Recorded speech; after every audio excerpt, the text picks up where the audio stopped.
بسم اللہ الرحمن الرحیم الحمد للہ رب العالمین والصلاة والسلام علی سید الانبیاء والمرسلین وعلی آلہ واصحابہ اجمعین وعلی کل من تبعہم ودعا بدعوتہم الی یوم الدین۔ تیسیر المنطق منطق کی ابتدائی کتاب ہے اور تقریباً سبھی مدارس میں پڑھائی جاتی ہے۔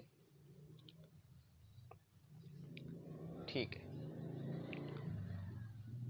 بہت آسان کتاب ہے اگر اس کو آسانی سے سمجھا جائے، اور اگر آپ اس کو پڑھ لیں گے اور سمجھ لیں گے تو منطق کی جڑ آپ کی مضبوط ہو جائے گی۔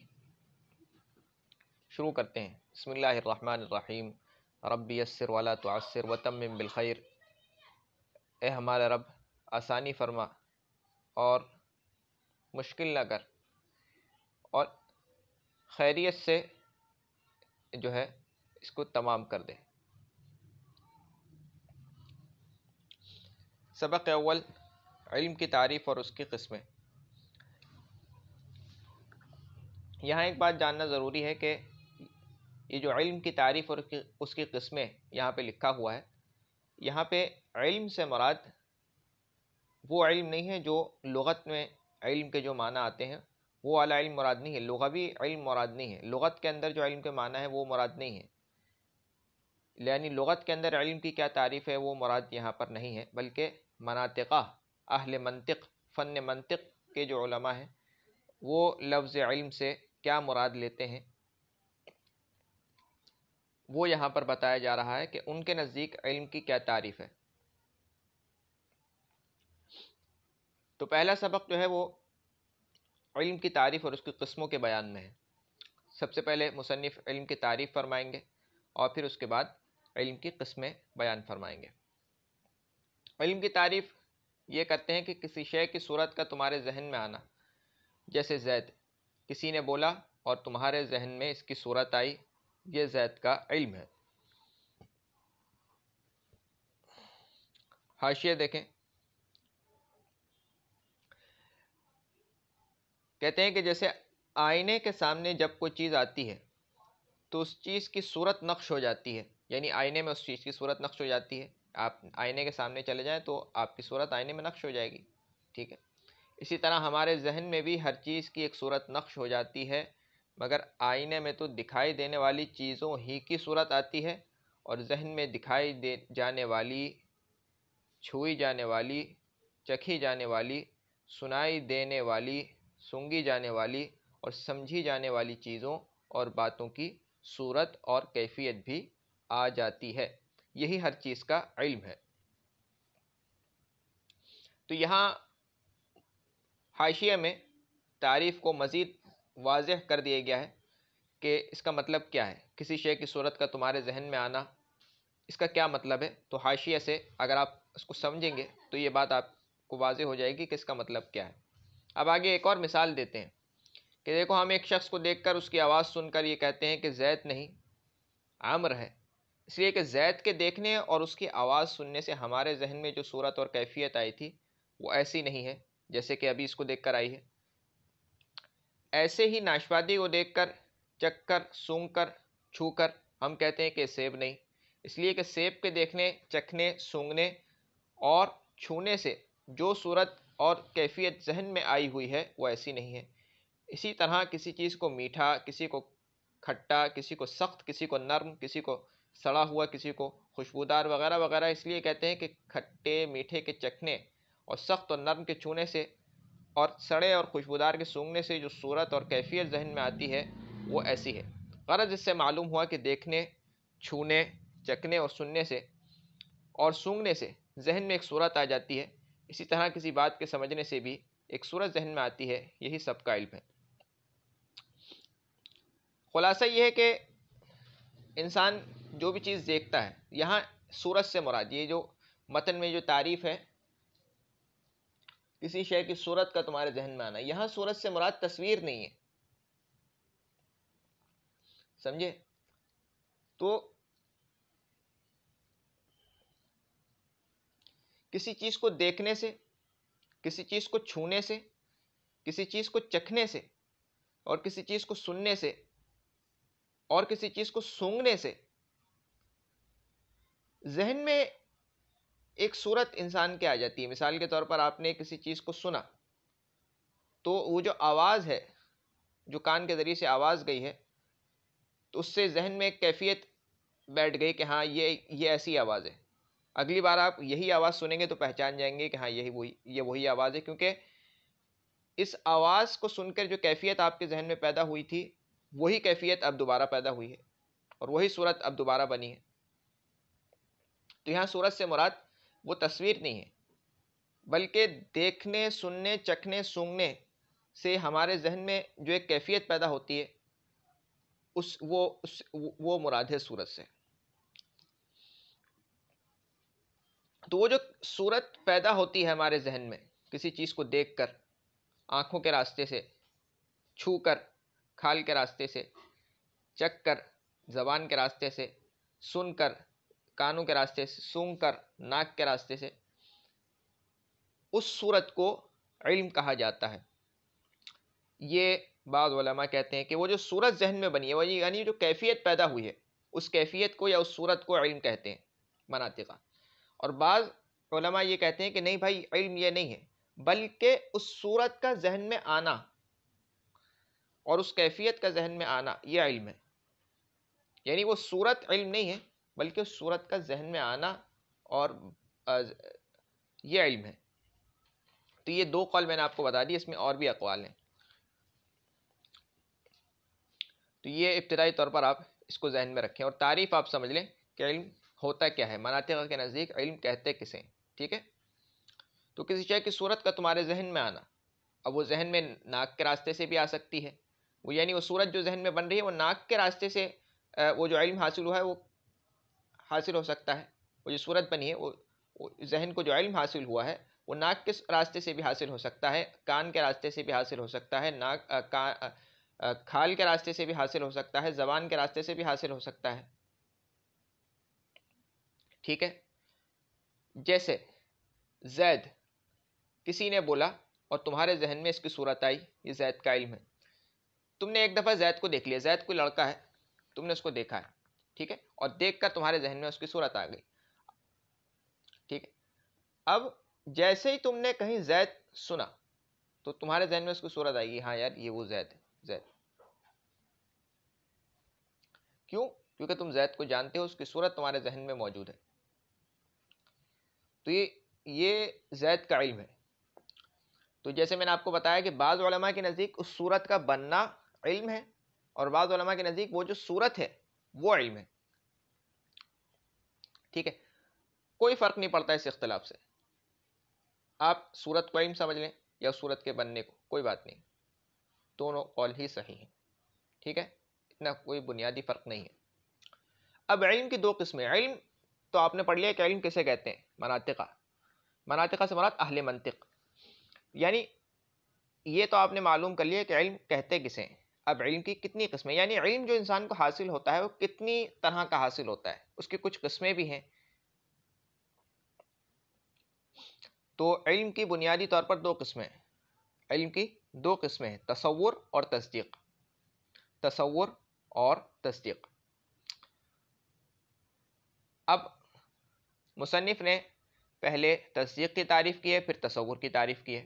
پہلے ہم متن کی تعریف کو دیکھ لیتے ہیں، پھر اس کے بعد ہم تعریف کو سمجھنے کی کوشش کریں گے. تصدیق یہ علم اس بات کا ہے کہ فلاں شے ہے اور یا فلاں شے نہیں ہے. حاشیے میں دیکھیں، تیسرا حاشیہ سب سے آخر میں، حاشیے کی لائن میں دیکھیں سب سے آخر میں، فلاں شے ہے یا فلاں شے نہیں ہے.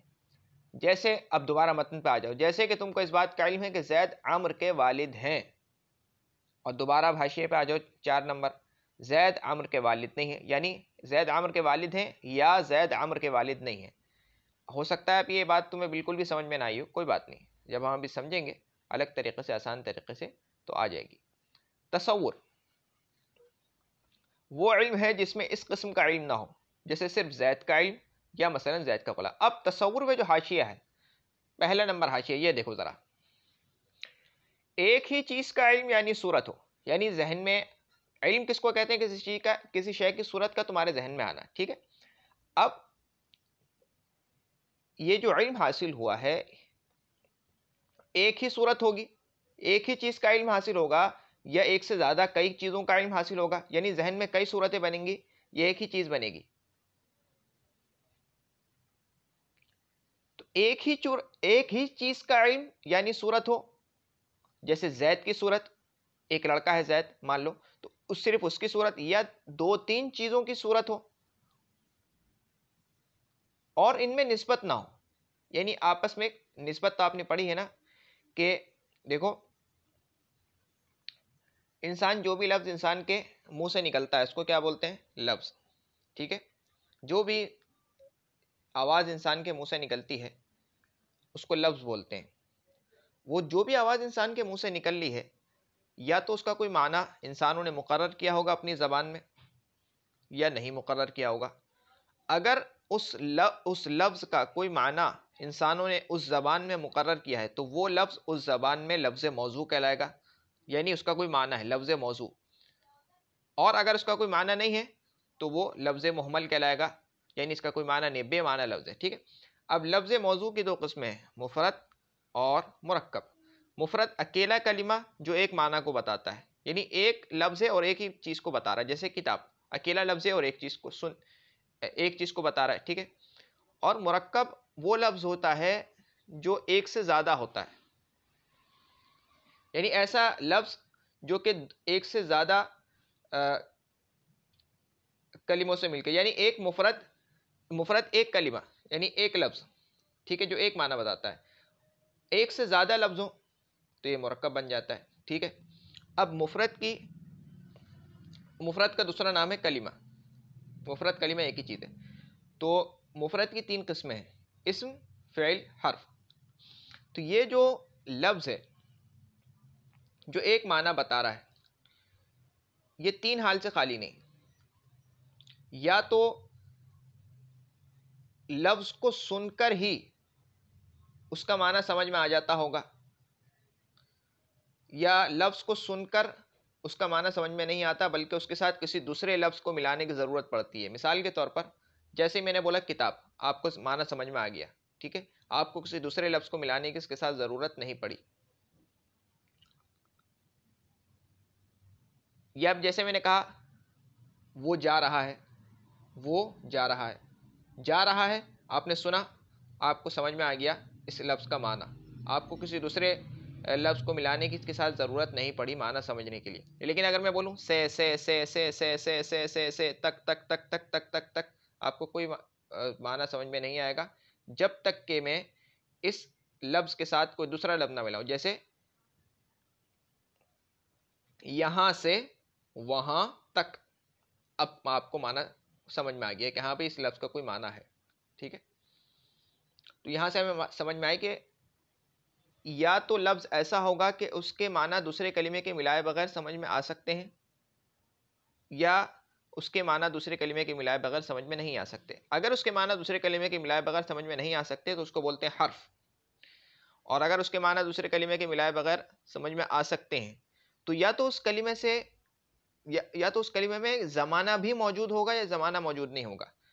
اگر زمانہ بھی موجود ہے تو وہ فعل ہے، جیسے وہ جا رہا ہے، دیکھو حال کا زمانہ اس میں سمجھ میں آ رہا ہے، ٹھیک ہے، تو وہ فعل ہے۔ اور اگر زمانہ نہیں ہے، صرف معنی سمجھ میں آ رہے ہیں اور اس میں زمانہ کوئی ہمیں سمجھ میں نہیں آ رہا تو وہ اسم کہلاتا ہے۔ جیسے کتاب کا لفظ سن کے ہی آپ کے جو ہے نا ذہن میں ایک اس کے معنی سمجھ میں آ گئے، لیکن اس میں کوئی زمانہ آپ کو سمجھ میں نہیں آ رہا، ٹھیک ہے؟ یہ آپ نے سمجھ لیا۔ اب یہ سمجھیں کہ یہ جو مرکب ہوتا ہے یہ جو ہے ایک یا ایک سے زیادہ کلموں سے مل کر بنتا ہے۔ کلمہ آپ نے سمجھ لیا، ٹھیک ہے؟ اب مرکب کی دو قسمیں ہوتی ہیں۔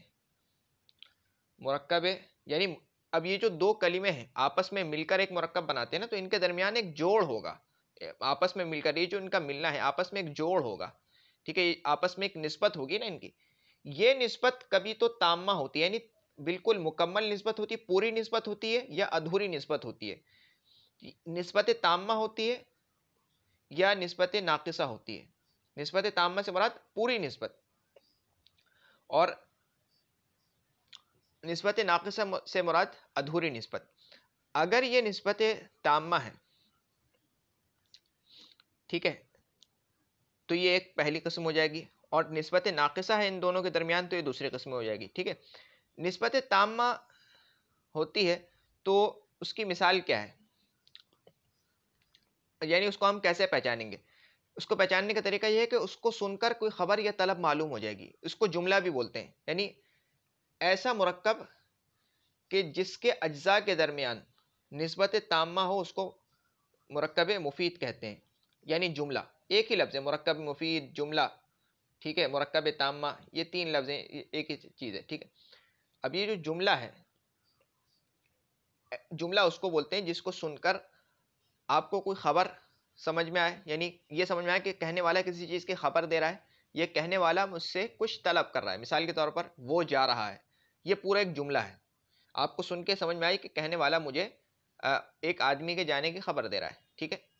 یا میں آپ سے کہوں کہ مجھے وہ چیز دو, تو یہ سن کے آپ کو سمجھ میں آئے گا کہ کہنے والا مجھ سے کوئی چیز طلب کر رہا ہے. تو مرکب تامہ وہ مرکب ہوتا ہے یا جملہ کہ جس کو سن کر کوئی خبر یا طلب سمجھ میں آتی ہے. اس کے بالمقابل ہوتا ہے مرکب ناقص, جس کو سن کر ہمارے ذہن میں کوئی خبر یا طلب سمجھ میں نہیں آتی. مثال کے طور پر زید کا غلام, زید کا غلام, زید کا غلام, زید کا غلام, آپ کو کوئی خبر یا طلب سمجھ میں نہیں آئے گی. ٹھیک ہے. یا اچھا لڑکا, ہاں اچھا لڑکا, اچھا لڑکا, اچھا لڑکا. بھائی آپ پوچھیں کیا اچھا لڑکا, کوئی خبر یا طلب اس لفظ کو سن کے سمجھ میں نہیں آئی, تو معلوم ہوا کہ اس کے اجزاء کے درمیان جو نسبت ہے وہ نسبت تامہ نہیں ہے بلکہ نسبت ناقص ہے. ٹھیک ہے. یہ بات یہاں تک سمجھ لو پہلے بات. ٹھیک ہے. اب سمجھو, ایک ہی چیز کا علم ہو, جیسے زید کی صورت یا دو تین چیزوں کی, زید کی صورت یا دو تین چیزوں کی ہو, یعنی ایک ہی چیز کی صورت ہو. ٹھیک ہے. یا دو تین چیزوں کی صورت حاصل ہو ذہن میں. اب دو تین چیزوں کی صورت حاصل ہوگی تو یا تو ان چیزوں کے درمیان کوئی نسبت ہوگی یا نسبت نہیں ہوگی. ٹھیک ہے. اور ان میں نسبت نہ ہو, پہلی صورت کو لے لیا کہ ان میں نسبت ہوگی یا نسبت نہیں ہوگی, تو ان میں پہلی نسبت کو لے لیا کہ بھئی ان میں نسبت نہ ہو, جیسے زید, عمر, بکر, خالد وغیرہ کی صورت. بھائی تم زید کو بھی جانتے ہو, عمر کو بھی جانتے ہو, بکر کو بھی جانتے ہو اور خالد کو بھی جانتے ہو, مان لو. ٹھیک ہے. تو کسی نے بولا زید, عمر, بکر, خالد, تو تمہیں ان چاروں کی صورت تمہارے ذہن میں بن گئی. ٹھیک ہے. اب ان کی صورت الگ الگ یا نسبت, ان کی صورت الگ الگ بنی, ان میں کوئی نسبت نہیں ہے. مثال کے طور پر یہ نہیں ہے کہ بھائی زید عمر کا باپ ہے یا عمر زید کا باپ ہے, بکر زید کا بھائی ہے. اس طرح سے کوئی نسبت تمہارے ذہن میں نہیں آئی, ان کے درمیان کوئی نسبت ہے, بس صرف ان کے الگ الگ صورتیں تمہارے ذہن میں بنی, زید, عمر, بکر, خالد وغیرہ. ٹھیک ہے. تو یہ تو ٹھیک ہے نسبت نہ ہو, تو ان کی صورت الگ الگ یا نسبت بھی ہو مگر تامہ نہ ہو. اب نسبت تمہارے ذہن میں آ گئی مگر تامہ نہیں. مثال کے طور پر زید کا بھائی, عمر کا بیٹا, اچھا بکر, خوبصورت خالد ہے. نسبت تو آئی ہے لیکن وہ نسبت تامہ نہیں. ٹھیک ہے. جیسے زید کا غلام, اچھی ٹوپی, ٹوپی اس میں نہیں تھا اس لیے میں نے نہیں بولا, چلو اچھی ٹوپی. ٹھیک ہے. تو اب اس میں نسبت تو ہے لیکن نسبت ناقصہ ہے. یا نسبت بھی ہو اور نسبت ناقصہ بھی نہ ہو بلکہ تامہ ہو, یا جملہ ہو, یعنی یا جملہ یعنی نسبت تامہ ہو, یا جملہ ہو مگر خبریہ نہ ہو. میں نے آپ سے کہا نا کہ جملہ کس کو بولتے ہیں, جس میں دو باتیں ہوں, یعنی دو باتوں میں سے ایک بات ہو, یا تو کسی واقعے کی خبر دی جا رہی ہو یا کوئی چیز طلب کی جا رہی ہو. تو وہ کہہ رہے ہیں کہ ایک, یعنی اس میں سے بھی ایک چیز لے لی کہ وہ جملہ خبریہ ہو جس میں خبر دی جا رہی ہو, انشائیہ نہ ہو یعنی جس میں کوئی چیز طلب نہ کی جا رہی ہو. تو جملہ ہو لیکن انشائیہ ہو, خبریہ نہ ہو. جیسے یہ لے, یہ چیز لے. یا خبریہ ہو مگر اس میں شک ہو, کسی چیز کی خبر دی جا رہی لیکن اس میں شک ہے, جیسے آیا ہوگا. یہ سب تصور ہے. تو معلوم ہوا کہ ہمارے ذہن میں جو علم ہوتا ہے وہ بنیادی طور پر کتنے قسموں کا ہوتا ہے؟ دو قسموں کا, تصدیق اور تصور. اب تصور کی کتنی قسمیں انہوں نے بیان کی. پہلی قسم تو تصور کی یہ ہے کہ ایک ہی چیز کی صورت ہمارے ذہن میں آئے, یہ بھی تصور ہے. ایک سے زیادہ چیزوں کی صورت ہمارے ذہن میں آئے تو یا تو ان کے درمیان نسبت ہوگی یا ان کے درمیان نسبت نہیں ہوگی. اگر ان کے درمیان نسبت نہیں ہے تو بھی تصور ہے. دو قسمیں ہو گئی. اگر ان کے درمیان نسبت ہے اور نسبت تامہ نہیں ہے، ناقصہ ہے، تو بھی تصور ہے، تیسری قسم ہو گئی. اور اگر نسبت تامہ ہے لیکن خبریہ نہیں ہے، انشائیہ ہے، تو بھی تصور ہو گیا، تو یہ چوتھی قسم ہو گئی. اور اگر نسبت جملہ خبریہ ہے مگر اس میں یقین نہیں ہے، شک والے معنی ہے، تو یہ بھی تصور ہے. تو یہ کتنی قسم ہو گئی؟ 5 ہو گئی. ٹھیک ہے، تو یہ سب کا سب تصور ہے. اس کے علاوہ جو کچھ بھی ہے وہ تصدیق ہے. یعنی ایک سے زیادہ چیزوں کا علم حاصل ہو، اس میں ان دونوں چیزوں میں آپس میں نسبت بھی ہو اور نسبت تامہ ہو. یعنی اور نسبت تامہ میں جملہ خبریہ ہو، جملہ انشائیہ نہ ہو، اور جملہ خبریہ میں جو خبر دی جا رہی ہے وہ یقین کے ساتھ ہو، یقین کے ساتھ ہو، شک نہ ہو اس میں، تو یہ تصدیق کہلاتی ہے صرف. باقی سب تصور ہے. دونوں علم کی قسمیں. ٹھیک ہے، اب سمجھو. تصدیق یہ علم اس بات کا ہے کہ فلاں شے ہے، یعنی فلاں شے ہے. یا یوں کہہ لو کہ زید، ابھی اس کی مثال، اس کو نہیں سمجھو، یہ تم نہیں سمجھ سکو. جیسے تم کو اس بات کا علم ہو کہ زید عمر کے والد ہیں، زید کا بھی علم حاصل ہوا. صرف زید کا علم یہ تصور ہے. صرف عمر کا علم حاصل ہونا یہ بھی تصور ہے. والد کا علم حاصل ہونا یہ بھی تصور ہے. زید اور عمر کا علم حاصل ہوا اور ان میں نسبت بھی ہوئی کہ زید عمر کے والد ہیں، تو یہ نسبت کون سی ہے؟ نسبت تامہ ہے.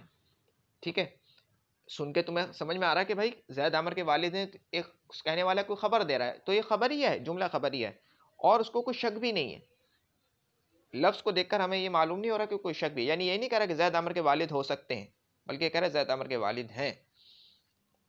تو یہ تصدیق ہو گئی. اور اس کا الٹ بھی ہو سکتا ہے، یعنی جملہ مثبت بھی ہو سکتا ہے اور منفی بھی ہو سکتا ہے کہ زید عمر کے والد نہیں ہیں.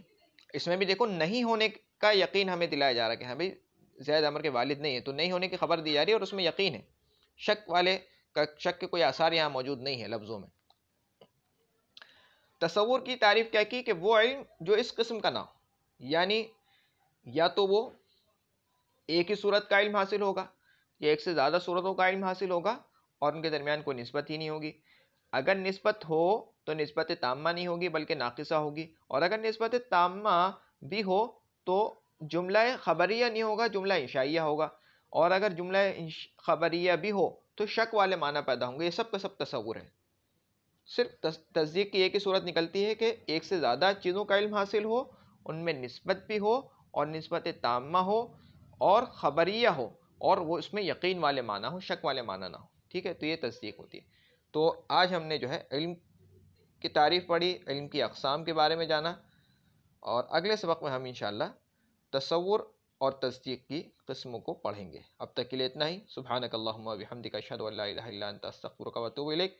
سبحان ربک رب العزۃ عما یصفون وسلام علی المرسلین والحمد للہ رب العالمین. السلام علیکم ورحمۃ اللہ وبرکاتہ.